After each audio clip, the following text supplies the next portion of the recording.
Bonjour, bonsoir, chers amis, chers frères et sœurs, vous qui suivez nos informations chaque jour sur cette chaîne, nous vous disons merci. Nous sommes aujourd'hui en train de vivre, un moment historique de notre pays où le président de la République doit se prononcer pour mettre fin à la coalition et ainsi donner au peuple congolais la chance de chasser l'ennemi qui a duré dans notre pays, qui a fait mal à notre nation. Ça sera la fin de la Kabylie. La Kabylie, c'est une mosaïque de personnalités qui sont soit venues du impère, c'est-à-dire du moboutisme, soit venues avec l'AFDEL, cette coalition rwando-burundais-ougandais. Ces gens se sont mis ensemble pour détruire la nation Congo. Ces gens n'ont pas de soucis pour le Congo. Tout ce qui les intéresse, c'est leurs propres intérêts. Aujourd'hui, ils croyaient que Félix Tshisekedi serait de leur côté. Ils pensaient que Félix Tshisekedi ferait pratiquement leur volonté. Ils croyaient que Tshisekedi allait être docile. Il allait accepter de marcher avec eux dans la corruption, dans le détournement, dans le pillage des richesses de notre pays. Quand ils ont vu que Tshisekedi arrive avec un nouveau concept, le peuple d'abord. Quand Tshisekedi arrive au pouvoir, il amène un autre concept, c'est il veut qu'il y ait les changements. Il veut que l'état de droit soit dans notre pays. C'est comme ça que ces gens se disent, ce monsieur c'est un danger pour nous, parce que nous n'allons pas encore réussir les plans que nous avions. Il va nous mettre mal à l'aise. Rappelez-vous qu'avant les élections, il y a eu des réunions et des réunions de membres du FCC. C'est avec Obé Minaku à l'époque où nous avons tous entendu les plans qui se tramaient sur la RDC. Obé Minaku a dit à tous ces membres du PPRD que faites très attention. Si nous échouons, si nous ne gagnons pas ces élections ici, nous allons nous retrouver en difficulté. Obé Minaku avait déjà parlé comme s'il prophétisait. Donc, Minaku voulait attirer l'attention de ses camarades du FCC du danger qui guettait leur positionnement dans le pays après Kabila. Si Kabila quittait le pouvoir, est-ce qu'ils auront encore les mêmes forces? Ils auront encore les mêmes privilèges?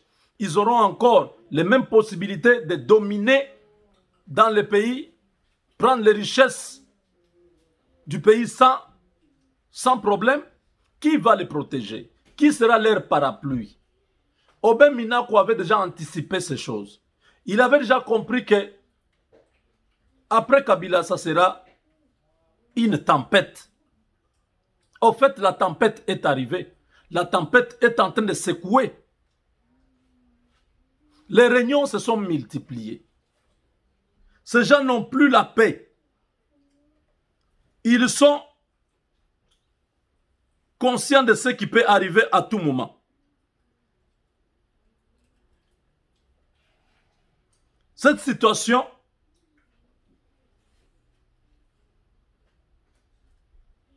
est en train de mettre très mal à l'aise tous ceux qui ont soutenu Kabila pendant 18 ans. Le Rwanda est en difficulté. Les finances du Rwanda sont en train de baisser. Pourquoi? Parce qu'ils ne sont plus ravitaillés. Le circuit de ravitaillement a été coupé. Les minéraux n'entrent plus au Rwanda.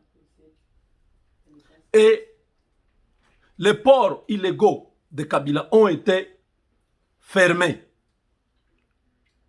Les privilèges que Kabila et ses amis sont en train d'être réduits.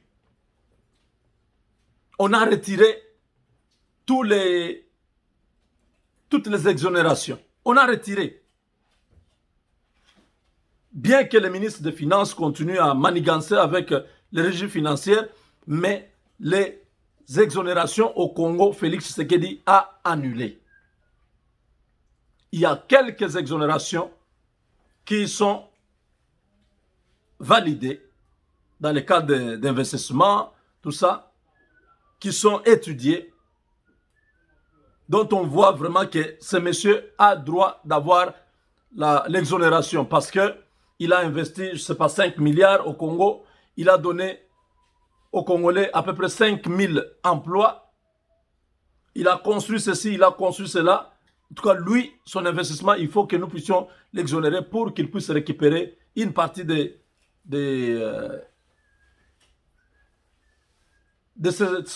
son investissement. Ça, c'est compréhensif. Mais pour des petits peuples qui a 2 conteneurs qui viennent de la Chine, qui entrent au Congo sans payer un rond, ça, on a annulé. Olive Lembe, ces marchandises sont à Boma. 500 conteneurs. Pendant que les enfants au Kasaï n'ont même pas à boire. Une personne peut importer de l'étranger 500 conteneurs sans payer un seul rond. Et ces gens-là veulent rester au pouvoir. Ils veulent tuer tous les Congolais pour qu'eux restent au Congo. Vraiment, quelle méchanceté vous êtes. Kabila, lui, il mourra au Congo. Dieu va le tuer au Congo. Dieu va le livrer aux Congolais. À moins qu'il ne soit pas Dieu. Ce qu'il a fait aux Congolais, non. Aucun pays au monde, vous pouvez trouver ce que Kabila a fait. Même après son pouvoir, on lui paye 680 000 $. Il n'est plus président. Il est assis chez lui dans sa ferme à Kingakati là-bas. Après 30 jours, on lui amène 680 000 $. Après 30 jours, on lui amène 680 000 $. Pendant ce temps-là, la MIBA ne peut pas acheter ces engins pour reprendre la production et permettre à la population de vivre. Les routes du Congo sont complètement abandonnées. Mais lui et sa famille, ils nagent dans la bourgeoisie.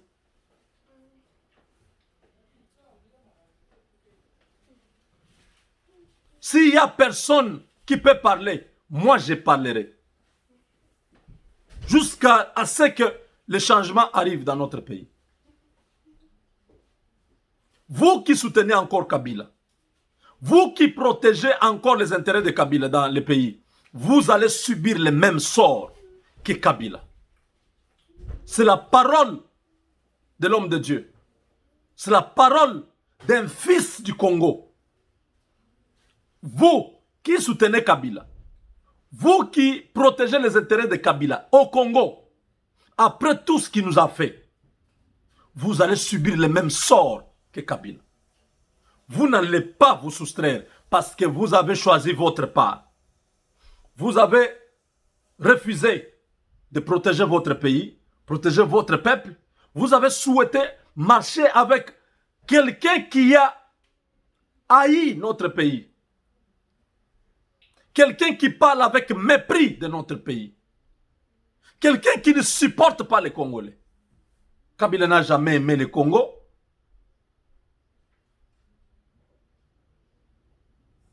Kabila a vendu le Congo à tout le monde qui n'a pas les droits dans ce pays-là.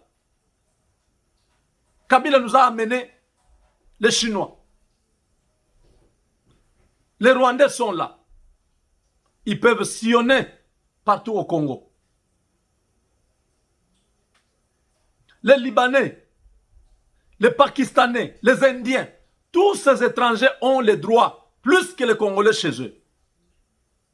Ça, c'est vous dire que ce monsieur-là, il vous aime ou il ne vous aime pas. Dites-moi pendant 18 ans, Quel est ce Congolais qui est devenu millionnaire au Congo? Je ne parle pas de ceux qui avaient déjà leur argent, comme les Kansebu et les autres, les gens qui étaient dans les diamants et quelques Banande de Kivu, qui avaient déjà leur argent. Pendant 18 ans, quel est le Congolais qui est devenu millionnaire que vous connaissez? En dehors de ces voyous, de ces criminels, de ces bandits, de ces brigands qui sont au FCC.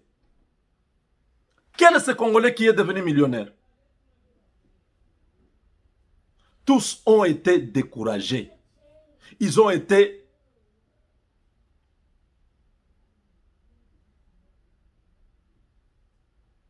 poussés soit à délocaliser leurs activités vers l'étranger, soit à aller dans les FCC. Mais regardez les Chinois, les Pakistanais, les Indiens, les Libanais, ils se sont enrichis pendant 18 ans ici, incroyablement. Parce que beaucoup de marchés, Kabila ne voulait pas qu'un Congolais puisse avoir ça. Il laissait aux étrangers avoir ça. C'est 120 entreprises qui sont au Congo, la plupart gérées par des étrangers. Gérées par les étrangers. Pourquoi? Parce qu'ils ne voulaient pas que les Congolais puissent avoir l'argent pour venir les concurrencer demain. Ils ne voulaient pas avoir quelqu'un qui pouvait compétir avec lui, entrer en compétition avec lui. Katumbi qui a essayé, on l'a mis à l'exil. Il ne pouvait pas être là. Bemba était en prison. Il a regardé et dit, bon, l'IDPS ici, ils n'ont pas l'argent, bon, ça va, je peux le laisser. Il ne savait pas que ce qu'il avait laissé, Dieu les a utilisés pour récupérer le pouvoir.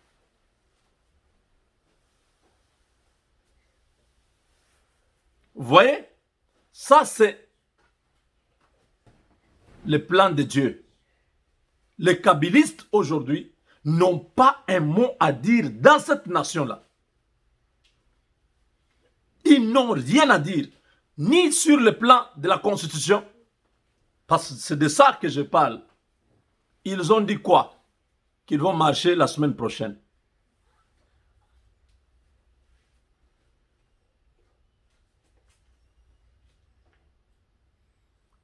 Ils vont marcher la semaine prochaine pour protester contre la violation de la Constitution en répétition. Je dis,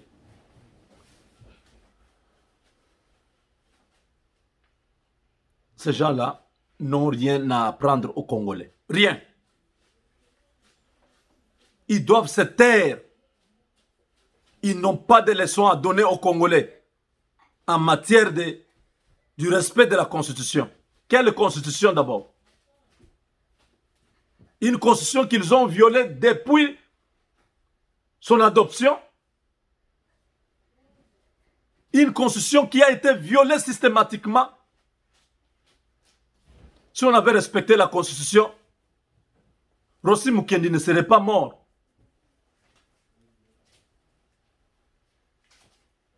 Si on avait respecté la Constitution, les fausses communes, les Kamouinans, tous ces gens ne seraient pas morts. C'est des gens qui ont dit non à Kabila. Qui ont protesté dans les rues de Kinshasa. Lik Nkulula ne serait pas mort.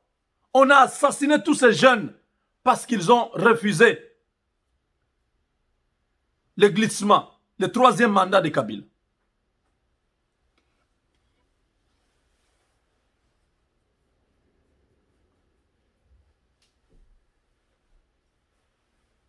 Nous avons encore les douleurs des nôtres qui sont partis. Que le FCC arrête de provoquer le peuple. Félix Tshisekedi doit arrêter d'être bon avec ces gens. Il faut maintenant arrêter tous ces officiers d'origine Tutsi qui sont dans l'armée. Ils doivent être arrêtés parce que c'est eux qui sont en train de préparer les coups d'État. C'est eux qui veulent assassiner le chef de l'État. C'est eux qui sont en train d'entraîner les gens dans l'île de Mateba. Il faut arrêter tous ces politiciens d'origine, tous ceux qui sont dans notre gouvernement, dans nos institutions. Ils doivent être arrêtés. Félix doit savoir ce qu'il veut. Ou il veut mourir, ou il veut sauver sa vie et celle de la population.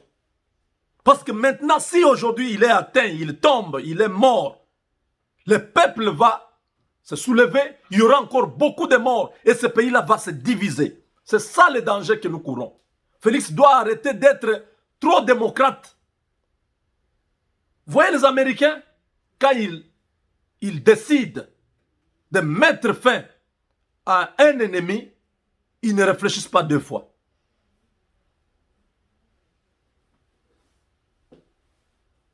L'année passée, ils ont atteint le chef d'état-major iranien par des tirs de drones. Il a été assassiné. Vous voyez maintenant, celui, le concepteur, celui, l'ingénieur de l'arme atomique iranien, il n'est plus. Donc ce n'est pas de la blague. Vous avez le pouvoir en main, mais vous voulez trop tirer les choses en longueur. Il faut frapper quand vous avez l'occasion. Parce que si l'ennemi a la même occasion, il ne va pas vous laisser cette chance-là de vivre. Kabila doit être arrêté. Ça sont des mesures impopulaires, mais qui sont pour le bien du peuple. Si vous devez suivre, non, il est ancien président, il peut vivre chez lui, mais il peut vivre chez lui s'il respecte son pays. Ce monsieur-là n'est pas congolais. Ce monsieur-là n'a pas d'égard pour les Congolais. Il ne respecte rien. Il passe tout le temps à comploter pour vous faire tuer. Avec ses frères rwandais. Qu'est-ce qu'Azarias Rubero va chercher à Kingakati lorsque tout le monde est au bureau, lorsque tous les ministres sont au bureau? Qu'est-ce qu'il va chercher derrière Kabila pendant que Kabila est en train de parler avec l'envoyé spécial de président Kenyatta? Parce que ces gens-là, ils voient leur survie en danger. Félix Tshisekedi doit arrêter Kabila. Il doit l'arrêter. Cherchez cette histoire de FCC, c'est déjà le passé. Quand vous allez faire votre discours, nous attendons, nous savons que c'est ce que vous allez dire. Mais maintenant, là, nous exigeons l'arrestation de tous les officiers, tous ceux qui sont dans l'armée. L'arrestation de tous les politiciens, tous ceux qui sont dans notre armée. L'arrestation de Kabila. Tant que ces trois groupes-là de gens seront au Congo libres, nous serons toujours en train d'avoir peur. Pendant Kabila, qui pouvait oser faire un petit coup d'État contre Kabila? Qui pouvait le faire? On apprend, on vous tue.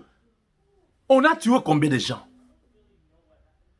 Félix Tshisekedi doit savoir tuer. C'est le pouvoir. Le roi David a tué. C'est biblique. Vous pensez que quand les Philistins venaient là, hein, Dieu disait non, David, non, il ne faut pas tuer, c'est un péché. Quand vous avez des ennemis, il faut les tuer. Vous devez protéger le peuple. Combien de fois David est allé avec l'armée d'Israël, aller se battre contre les ennemis du peuple? Ces gens-là sont des ennemis du peuple. Au Rwanda, vous n'allez pas trouver un Congolais bantou dans l'armée rwandaise comme général. Vous n'allez pas trouver dans le gouvernement de Kagame un bantou, un Muntu, ministre. Ça n'existe pas. Comment chez nous, nous allons accepter des choses comme ça? On vous fabrique une communauté, ces gens-là sont des Congolais. C'est n'importe quoi. Le président doit savoir tuer ceux qui sont en train de menacer le peuple, ceux qui affament le peuple, ceux qui sont en train de piller les richesses du Congo. Ces gens-là sont des ennemis de notre peuple. Ils doivent subir la rigueur de la loi.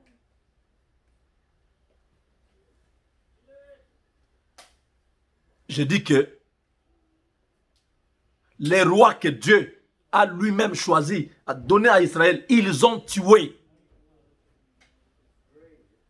Vous n'êtes pas pasteur, vous êtes un homme d'État. C'est vous qui protégez les intérêts du peuple. Dieu vous a donné ce pouvoir. Alors exercez-le. Tant que ces gens-là vont vous considérer comme un civil au vrai sens du mot, ils vont continuer à se moquer de vous. Quelle armée ils ont fait? L'armée que Kabila a échoué là en Chine, où il est allé obtenir 35%, c'est l'armée qu'on nous dit Kabila c'est un militaire. Il est militaire en quoi? Parce qu'il a le courage de tuer? Moi, si j'ai l'arme en face de tous ces criminels-là, je les fusille tous. Si c'était moi, ils seraient tous passés à la fusillade. En public, on les fusille tous. Et nous avons une nouvelle nation. Le monde va parler, il y aura un embargo, mais après, ils vont revenir. Nous avons nos minéraux, nous aurons des partenaires. Les Américains sont là avec vous. Ces gens-là sont des criminels. Ils n'ont pas droit de vivre. Ils empêchent d'autres Congolais de vivre. Ils prennent les intérêts des Congolais. Et les enfants du Congo meurent tous les jours ici de faim à cause de ces gens.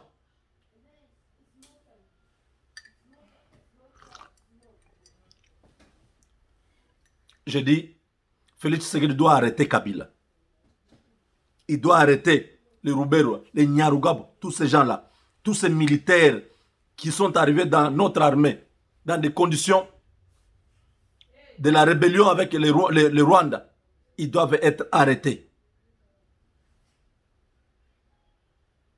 Avec Dieu, nous vaincrons.